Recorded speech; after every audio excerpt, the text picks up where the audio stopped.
BBC বাংলার অধিবেশন প্রবাহতে আপনাদের স্বাগত। আজ আপনাদের সাথে লন্ডন স্টুডিও থেকে আছি মানসী বড়ুয়া, আর ঢাকায় আমার সাথে থাকছেন আকবর হোসেন। জানিয়ে দেব এই মুহূর্তে হাতে পাওয়া সর্বশেষ গুরুত্বপূর্ণ আপডেট আন্তর্জাতিক সংবাদ। শুরুতেই থাকছে মধ্যপ্রাচ্যের আরও দুই দেশে সংঘাত ছড়িয়ে পড়ার শঙ্কা। ইয়েমেনের হুদি বিদ্রোহীরা 4 বছরের অনানুষ্ঠানিক যুদ্ধবিরতি ভেঙে সৌদি আরবের দিকে ক্ষেপণাস্ত্র নিক্ষেপ করেছে। হুতিদের অভিযোগ, সোমবার তাদের নিয়ন্ত্রিত সানার আন্তর্জাতিক বিমানবন্দরে সৌদি সমর্থিত বিমান বাহিনী হামলা চালিয়েছে। এর জবাব হিসেবেই তারা এ হামলা চালায়। এবারে জানাবো হরমুজ প্রণালী রক্ষায় শেষ নিঃশ্বাস পর্যন্ত লড়াইয়ের ঘোষণা ইরানের। যুক্তরাষ্ট্রের নতুন দফার বিমান হামলার জবাবে মধ্যপ্রাচ্যে অবস্থিত একাধিক মার্কিন সামরিক স্থাপনায় ক্ষেপণাস্ত্র ও ড্রোন হামলা চালিয়েছে ইরানের ইসলামী বিপ্লবী গার্ড বাহিনী।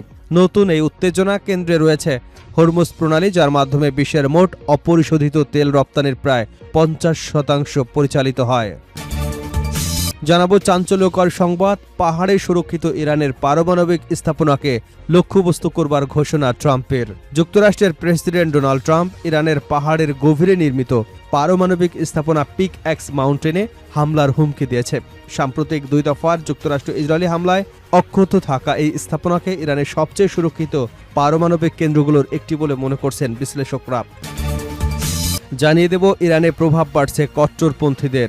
যুদ্ধ ছড়িয়ে পড়ার পর ইরানের ক্ষমতা কাঠামোয় কট্টরপন্থীদের প্রভাব আরও বেড়েছে বলে মনে করছেন বিশ্লেষকরা। যুক্তরাষ্ট্র ইসরায়েলের সঙ্গে চলমান সংঘাত, আয়াতুল্লাহ আলী খামেনির হত্যাকাণ্ডের প্রতিশোধ নিতে তারা ঐক্যবদ্ধ অবস্থানে রয়েছে। এদিকে হরমুজের পর এবার লোহিত সাগরে বাব আল মান্দেব প্রণালী বন্ধের ইঙ্গিত তেহরানের। হরমুজ প্রণালীর পর এবার লোহিত সাগরের কৌশলগত জলপথ বাব আল মান্দেব প্রণালী বন্ধ করে দেওয়ার ইঙ্গিত দিয়েছে ইরান। বিশ্লেষকদের ধারণা, ইয়েমেনের হুতি গোষ্ঠীকে ব্যবহার করে এই গুরুত্বপূর্ণ নৌপথে চাপ সৃষ্টির মাধ্যমে যুক্তরাষ্ট্র তার মিত্রদের পাল্টা প্রভাব বিস্তার করতে চাইছে তেহরান। এবং সর্বশেষ জানাবো ইউক্রেনে 3 টনের বোমা হামলার ভিডিও প্রকাশ রাশিয়ার।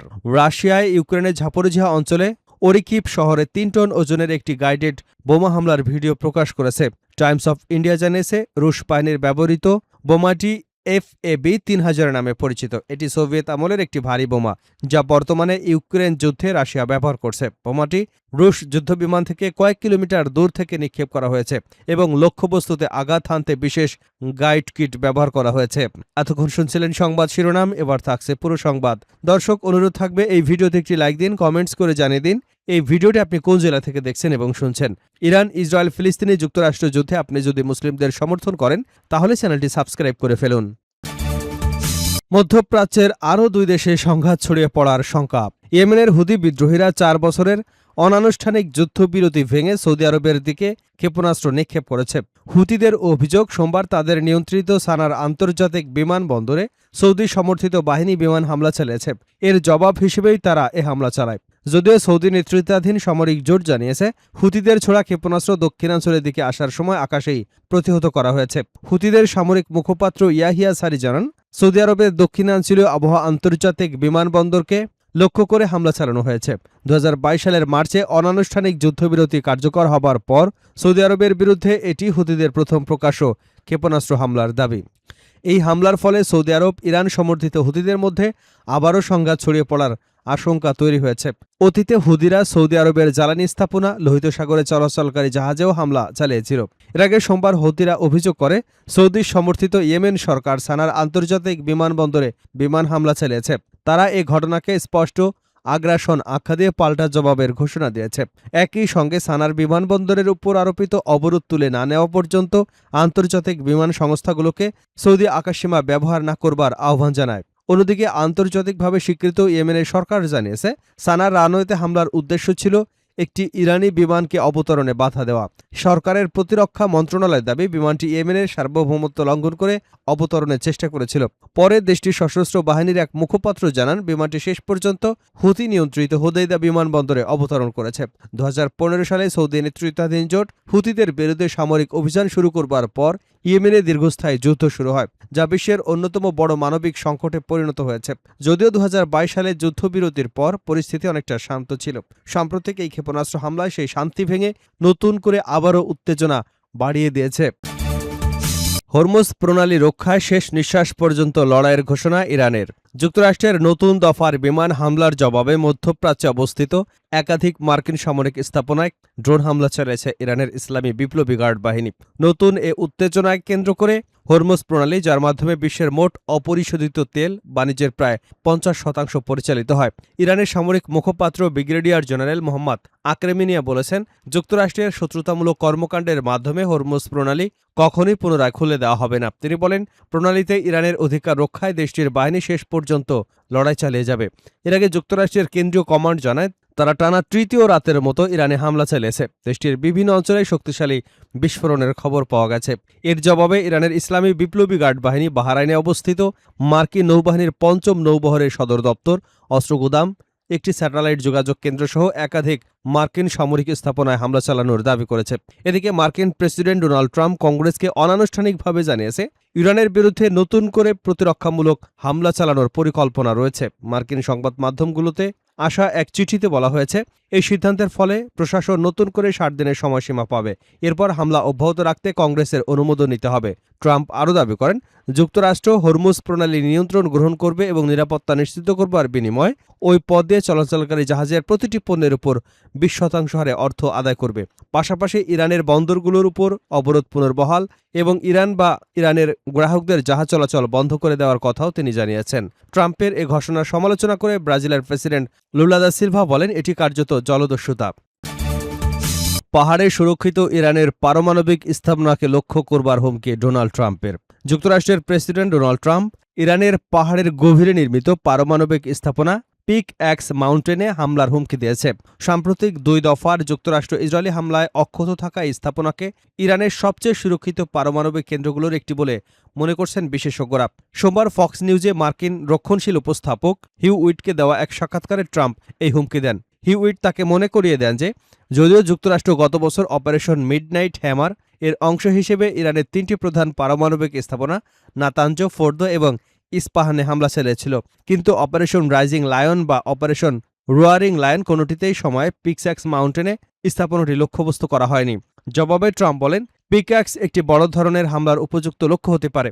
ইরানকে প্রস্তুত থাকতে বলুন, সম্ভবত খুব শীঘ্রই সেখানে হামলা করা হবে। ট্রাম্পের এমন মন্তব্যের জবাবে ইরানের এক নিরাপত্তা কর্মকর্তা হুঁশিয়ারি দিয়ে বলেন, যুক্তরাষ্ট্র ওই স্থাপনায় হামলা চালালে কঠোর জবাব দেওয়া হবে এবং এর মূল্য দিতে হবে মার্কিন সেনা এবং আঞ্চলিক মিত্রদের। পিকঅ্যাক্স মাউন্টেনে ইরানের নাতাঞ্জ পারমাণবিক স্থাপনায় প্রায় 1.5 কিলোমিটার দক্ষিণে অবস্থিত। 2020 সালে পাহাড়ের গভীরে এই স্থাপনা নির্মাণ কাজ শুরু হয়।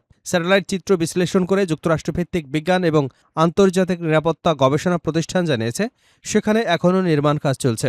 পশ্চিম দিকের সুড়ঙ্গ পথে যানবাহন চলাচল এবং প্রবেশমুখে আরও শক্তিশালী করবার কাজের প্রমাণ মিলেছে। ওয়াশিংটন ভিত্তিক institute for science and international সম্প্রতি জুন মাসের শেষের দিকে স্যাটেলাইট চিত্রে একটি বিশদ বিশ্লেষণ প্রকাশ করেছে, যা দেখে বোঝা যায় যে পাহাড়ের পারমাণবিক কার্যক্রম চলমান রয়েছে। ইনস্টিটিউটের মতে, পশ্চিম প্যানেলের প্রবেশ পথগুলোর দিকে যাওয়ার রাস্তাগুলো যানবাহন চলাচলে দেখা যাচ্ছে, যা ইঙ্গিত দেয় যে টানেলের কমপ্লেক্সের ভেতরের কাজ এবং প্রবেশ মুখগুলো শক্তিশালী করবার কাজ এখনও চলছে। আইএসআইএস উল্লেখ করেছে যে, যুক্তরাষ্ট্র ইরানের মধ্যে স্বাক্ষরিত সমঝোতা স্মারক অনুযায়ী তেহরানকে তার পারমাণবিক কর্মসূচির ক্ষেত্রের স্থিতিতাবস্থা বজায় রাখতে হবে। প্রতিষ্ঠানটির মতে, পিকঅ্যাক্স মাউন্টেন সহ যে কোনো পারমাণবিক সম্পর্কিত স্থাপনায় নির্মাণ কাজ করা হলে তা চুক্তিটির লঙ্ঘন বলে গণ্য হবে। বিশেষজ্ঞদের ধারণা, স্থাপনাটি মাটির প্রায় 80 থেকে 100 মিটার নিচে নির্মিত হয়েছে। এই গভীরতা বিশ্বের সবচেয়ে শক্তিশালী বাংকার বিধ্বংসী বোমার সক্ষমতার বাইরে হতে পারে। মার্কিন বিমান বাহিনীর তথ্য অনুযায়ী, তাদের ব্যবহৃত সবচেয়ে শক্তিশালী বাংকার বিধ্বংসী বোমা সর্বোচ্চ প্রায় 60 মিটার গভীর পর্যন্ত আঘাত হানতে সক্ষম। যুক্তরাষ্ট্রভিত্তিক জাতীয় নিরাপত্তা গবেষণা প্রতিষ্ঠান নীতি বিষয়ক উপপ্রধান ব্লেইস মিস্টাল বলেন, পিকঅ্যাক্স মাউন্টেনে ফোর্দের চেয়েও গভীর, বড় এবং অধিক সুরক্ষিত। সামরিক মানের ইউরেনিয়াম সমৃদ্ধকরণের চূড়ান্ত ধাপের জন্য এটি ব্যবহার করা হতে পারে। ইরান শুরুতে দাবি করেছিল, স্থাপনাটি ইউরেনিয়াম সমৃদ্ধকরণের যন্ত্র তৈরির জন্য নির্মাণ করা হচ্ছে, সমৃদ্ধকরণের জন্য নয়। তবে আন্তর্জাতিক পরমাণু শক্তি সংস্থার পরিদর্শকদের কখনোই সেখানে প্রবেশের অনুমতি দেওয়া হয়নি।